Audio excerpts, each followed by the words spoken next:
praticamente io venivo normalmente da quella parte e questa macchina mi è venuta addosso e non lo so se si è addormentato o se stava al telefono e mi sono allargato il più possibile a destra ma no, c'era il guardarai lì e non sono riuscito a...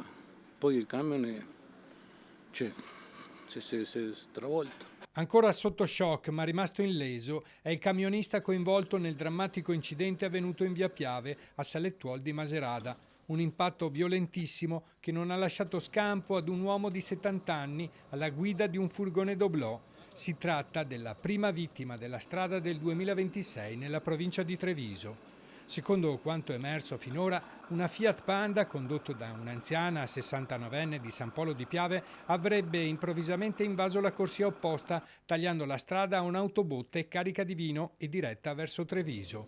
Nel tentativo di evitare l'impatto, il 58enne alla guida del camion ha sterzato, ma non è riuscito a evitare il ribaltamento del mezzo, che è finito nella strada sottostante, schiacciando il furgone che procedeva in senso opposto.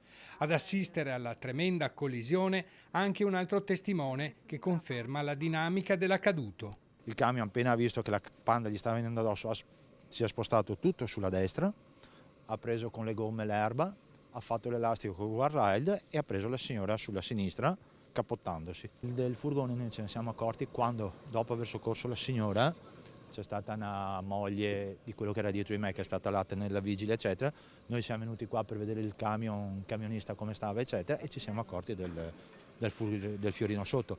Abbiamo cominciato a chiamare a gran voce se c'era qualcuno, nessuna voce e... Alla guida del doblò c'era Severino Bellan, di 70 anni, residente a Porto Tolle, morto sul colpo. Il suo corpo è stato estratto dalle lamiere solo intorno alle 12:30 dopo un lungo e complesso intervento dei vigili del fuoco. Per sollevare il camion ribaltato è stato necessario svuotare l'autobotte del vino trasportato. Oltre alla donna è stato portato in ospedale anche un 73enne di Oderzo a bordo di una Ford, leggermente ferito e in stato di shock. Sul posto il SUAM 118 è intervenuto anche con l'elicottero di Treviso Emergenza, la polizia locale di Maserata e i carabinieri per i rilievi.